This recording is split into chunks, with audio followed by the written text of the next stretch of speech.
Hello friend, स्वागत है आपका रूबीज किचन में। और आज मैं शेयर करने जा रही हूँ होममेड च्यवनप्राश की रेसिपी, जिसका 1 चम्मच रोजाना सर्दियों में खाने से सर्दी खांसी और जोड़ों का दर्द कोसों दूर रहेंगी। तो फ्रेंड्स, वीडियो थोड़ी बहुत भी मेरी यूजफुल लगे तो वीडियो को लाइक कर दीजिएगा, और चैनल पर पहली बार आए हैं तो चैनल को भी सब्सक्राइब कर लीजिएगा। तो रेसिपी शुरू करते हैं बनाना। होममेड च्यवनप्राश बनाने के लिए लेंगे हम आंवला। तो यहाँ पर मैंने 1 केजी धोकर अच्छे से कपड़े से पोंछ कर लिया है मैंने ताज़े आंवले। और ये देख सकते हैं बिना दाग धब्बे वाले हैं। तो कटे फटे और थोड़ा बहुत भी अगर सड़े गले का निशान है तो उस आंवले को आप हटा लीजिएगा। आंवले को स्टीम करके पका लेंगे। तो यहाँ पर मैंने लिया है एक जाली वाली प्लेट। अगर आपके पास इस तरीके से प्लेट ना हो तो आप नॉर्मल स्टील की छन्नी में भी रखकर इसे स्टीम कर सकते हैं। सीजन में ताज़े आंवले बहुत ही अच्छी क्वालिटी के मिल रहे हैं, तो एक बार इस रेसिपी को ज़रूर ट्राई कीजिएगा। अगर आपके घर में बड़े बुजुर्ग हो और उन्हें जॉइंट पेन या बैक पेन या हमेशा सर्दी जुकाम खांसी लगी रहती है तो उनके लिए बहुत ही ज़्यादा ये फ़ायदेमंद है। सभी आंवले को प्लेट में रखने के बाद अब हम इसे स्टीम पर रखेंगे 7 से 8 मिनट के लिए। और यहाँ पर लिया है मैंने एक पैन, और पैन में डालेंगे हम 1 से 1.5 गिलास के करीब पानी। आप इसकी जगह कढ़ाई का भी यूज कर सकते हैं। और अब प्लेट को हम इस तरीके से ऊपर रख लेंगे और इसे हमें 7 से 8 मिनट या जब तक इसमें से क्रैक्स ना आ जाए हल्के, तब तक हमें इसे स्टीम पर पका लेना है। आंवला जब तक हमारा स्टीम हो रहा है ना, तब तक हम लेंगे च्यवनप्राश में डाले जाने वाले कुछ यहाँ पर जड़ी बूटियाँ और मसाले। तो च्यवनप्राश में 50 से 55 के करीब जड़ी बूटियाँ डाली जाती है, लेकिन जब हम घर पर बनाते हैं तो इसे बहुत ही इजी तरीके से बनाने के लिए सुविधा के अनुसार जो मसाले हमें मिलते हैं वही डालकर हम घर पर होममेड च्यवनप्राश बनाते हैं। कहने का मतलब है कि जो पारंपरिक तरीका है इसका बहुत सारी जड़ी बूटियों को और इसका थोड़ा तरीका अलग हो जाता है बनाने का, लेकिन घर पर हम इसे बहुत ही इजी तरीके से बना रहे हैं और सुविधा के अनुसार। तो इसीलिए हम जो चीज़ें मेनली इसमें डाली जाती है वही हम यहाँ पर लेंगे। तो यहाँ पर मैंने लिया है मुलेठी। तो इसे मैंने अमल दस्ते में कूट कर लिया है। और मुलेठी के फायदे सर्दियों में सबको पता होना चाहिए। सर्दी खांसी बलगम सबको ये बाहर निकालता है और शरीर में जो भी रोग प्रतिरोधक क्षमता है उसको भी ये बढ़ाता है। और साथ ही साथ यहाँ पर और भी जो मसाले लिए हैं और जड़ी बूटियाँ, उनमें से मैंने लिया है जावित्री, पिपली, शतावरी, जो कि इजली ये पंसारी की दुकान पे मिल जाता है। साथ ही सौंफ और केसर के दागे लिया है, और काली मिर्च, हरी इलायची, लौंग, दालचीनी के टुकड़े और तेज पत्ता। मेनली च्यवनप्राश में अगर घर पर ये बनाते हैं तो डाली जाती है, और अगर आपको अश्वगंधा मिल जाए तो आप उसे भी डाल सकते हैं। और यहाँ पर मेरे पास जो भी चीज़ें जड़ी बूटियाँ थी मैंने क्वांटिटी में आप देख सकते हैं ये 10 ग्राम के करीब है। शतावरी और पिपली जो सर्दियों में बहुत ही ज़्यादा फायदा करता है, तो अगर आपको इजली मिल जाए तो आप ज़रूर ऐड कीजिएगा। तो अब चलते हैं गैस की तरफ, और सभी मसालों को हम हल्का सा बस गर्म कर लेंगे ताकि जब हम इसका पाउडर बनाएंगे तो आसानी से इसका पाउडर बन जाए। मुलेठी को छोड़ के बाकी मसालों को हमें ऐसे ही हल्का सा बस गर्म कर लेना है। मुलेठी को आप अमलदस्ते में एक बार इस तरीके से थोड़ा सा क्रश कर लीजिए, उसके बाद ही डालिए। मुलेठी थोड़ा सा हार्ड होता है, हार्ड होने की वजह से इसे मैंने अमलदस्ते में पहले कूट लिया है ताकि जब हम इसे जार में डालकर पीसे तो जार की ब्लेड के टूटने का चांस नहीं रहे। और यहाँ पर सभी मसालों को मैंने हल्का सा गर्म कर लिया है। मसालों को निकाल लेते हैं प्लेट में, और अब डालेंगे पैन में 1 बड़ा चम्मच के करीब घी। घी जब गर्म हो जाए तो अब इसमें हम डालेंगे 10 से 12 खजूर। खजूर के बीजों को निकाल कर लिया है मैंने, और साथ ही डाल दिया है मैंने 20 से 25 किशमिश।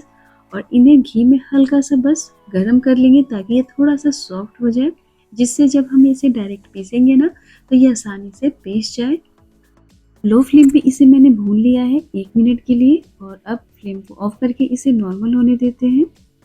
और अब देख लेते हैं आंवले को भी। आंवले में देख सकते हैं हल्के हल्के क्रैक्स दिख रहे होंगे आपको। तो आंवला हमारा स्टीम होकर रेडी हो चुका है। तो अब इसे थोड़ा सा ठंडा कर लेंगे। पूरी तरीके से इसे ठंडा नहीं करना है, हल्के गुनगुने यानी कि जब हाथ से छूने लायक गर्म रहे तब इसके बीजों को हम अलग कर लेंगे। तो यहाँ पर एक एक करके सभी आंवले के बीजों को इस तरीके से अलग कर लेंगे। हल्के गुनगुने में जब इसे करेंगे तो आसानी से बीज अलग हो जाते हैं। आंवले के बीज को हटाकर हमने अलग कर लिया है, और अब हमें इसे पीसना है। तो इससे पहले हम क्या करेंगे कि सूखे मसालों को पीस कर हटा लेंगे। तो यहाँ पर हमें दरदरा ही पीसना है। यहाँ पर देख सकते हैं मैंने मोटा ही रखा है। और अगर आपको ऐसा लगे कि मसालों के चंक्स रह गए हैं मोटे, तो आप उन्हें मोटी वाली छन्नी से छानकर अलग कर सकते हैं। मुझे एक आध दिख गए थे तो मैंने हाथों से इसी तरीके से अलग कर लिया है। तो मसाले हमारे रेडी हो चुके हैं। अब आंवले को भी हम पीस लेंगे। तो एक बार मैंने डालकर इस तरीके से पीस लिया। आंवले को पीसते टाइम ऊपर नीचे चम्मच से आंवले को करते रहेंगे तो आसानी से पीस जाता है। और ज़्यादा अगर आपको दिक्कत लगे पीसने में तो 1 से 2 चम्मच के करीब तिल का तेल या घी डालकर पीसेंगे, आसानी से आंवला पीस जाएगा। दूसरे बैच में आंवले के साथ लिया है मैंने अदरक का एक बड़ा सा टुकड़ा, साथ ही कच्ची हल्दी, और यहाँ पर लिया है मैंने 15 से 20 ग्राम के करीब तुलसी पत्ता, जो कि सर्दियों में बहुत ही ज़्यादा फायदेमंद है और इसकी खुशबू भी बहुत ही अच्छी आती है। किशमिश और खजूर को जो हमने भून कर रखा है उसे भी यहीं पर डालकर पीस लेंगे। तो थोड़ा सा आपको पीसते टाइम जब दिक्कत लगे तो 1 से 2 चम्मच के करीब, जैसे कि मैंने पहले ही बताया कि तिल का तेल या घी डालकर पीसेंगे तो आसानी से पीस जाएगा। मैंने भी घी ही डालकर पीसा था तो आसानी से इस तरीके से पेस्ट बन गया है। और अब चलते हैं गैस की तरफ, रखेंगे एक मोटी तली का कढ़ाई। यहाँ पर मैंने स्टील का कढ़ाई लिया। अगर आपके पास लोहे की कढ़ाई बड़ी साइज में है तो इस च्यवनप्राश की रेसिपी को आप लोहे की कढ़ाई में बनाएंगे तो और बेटर रिजल्ट आएगा। फ्रेंड्स, पारंपरिक तरीके से जो च्यवनप्राश बनती है ना, वो लोहे की कढ़ाई में ही बनती है और बनने के बाद उसे लोहे की कढ़ाई में ही छोड़ दिया जाता है 2 से 3 दिन के लिए। यहाँ पर मेरे पास लोहे की कढ़ाई छोटी थी, इसी वजह से मैंने स्टील की कढ़ाई का यूज किया है। आंवले के पेस्ट को मैंने घी में मिक्स करते हुए अच्छे से 3 मिनट भून लिया है। और अब इसमें हम गुड़ डालेंगे। तो 1 केजी आंवला के लिए लिया है मैंने 800 ग्राम गुड़, और गुड़ को छोटे पीसेज में कर लिया है। पुराना गुड़ या काला गुड़ अगर आपके पास हो तो वो भी यहाँ पर ऐड कर सकते हैं, वो ज़्यादा फायदेमंद है। मुझे मिला नहीं काला वाला गुड़, तो इसीलिए मैंने यहाँ पर कलर वाला जो ऑरेंज गुड़ आता है वही यूज किया है। और गुड़ को हमें अच्छे से मिक्स कर लेना है और अब इसे हमें ढककर लो फ्लेम पे रख देना है पकने के लिए। गुड़ जैसे जैसे मेल्ट होगा ना, अच्छे से ये और ज़्यादा पकेगा। गुड़ को अच्छे से मिक्स करने के बाद 7 से 8 मिनट के लिए ढककर इसे पकाएंगे और बीच बीच में इसे चलाते भी रहें, क्योंकि नीचे तली से चिपके नहीं।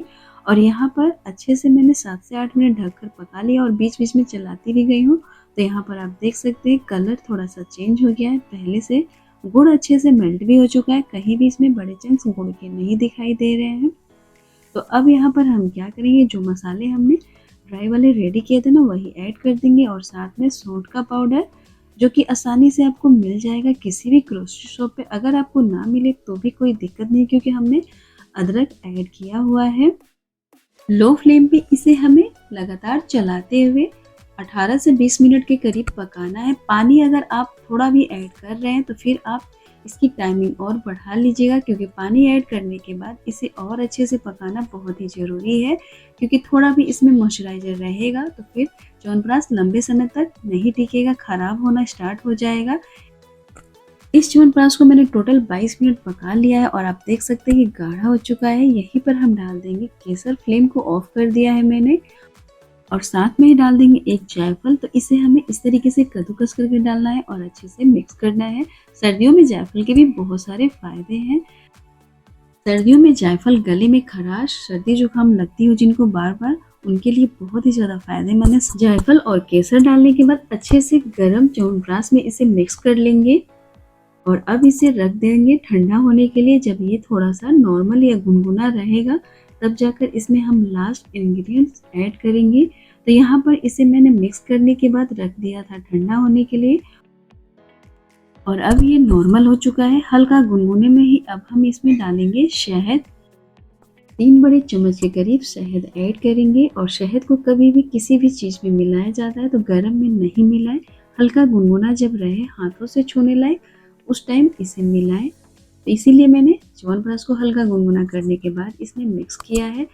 च्यवनप्राश में शहद ऐड करने से इसकी सेल्फ लाइफ बढ़ जाएगी और साथ ही साथ च्यवनप्राश का औषधि गुण और बढ़ जाएगा। च्यवनप्राश बनकर हमारा तैयार हो चुका है। यही च्यवनप्राश अगर हमने लोहे की कढ़ाई में बनाया होता और साथ ही साथ काली गुड़ से इसे बनाया होता तो ये बिल्कुल मार्केट जैसा दिखता, जैसे मार्केट का च्यवनप्राश दिखता है, लेकिन खाने में ये बिल्कुल वैसा ही टेस्ट लगेगा इसका। स्टील या ग्लास के सूखे जार में इसे रखकर 6 महीने तक स्टोर करके खा सकते हैं, ये खराब नहीं होता है। प्रेग्नेंट लेडीज और जिन्हें मेजर हेल्थ इशू है वो डॉक्टर की सलाह पर ही इसे ले। बाकी इसे 3 साल से ऊपर के बच्चों को या बुजुर्ग को किसी को भी आप दे, बहुत ही ज्यादा हेल्दी है ये होममेड च्यवनप्राश की रेसिपी। तो फ्रेंड्स, मेरी होममेड च्यवनप्राश की रेसिपी आपको थोड़ी बहुत भी अच्छी लगी हो तो वीडियो को लाइक कर दीजिएगा और अपना कीमती समय हमारे वीडियो और चैनल को देने के लिए बहुत बहुत धन्यवाद।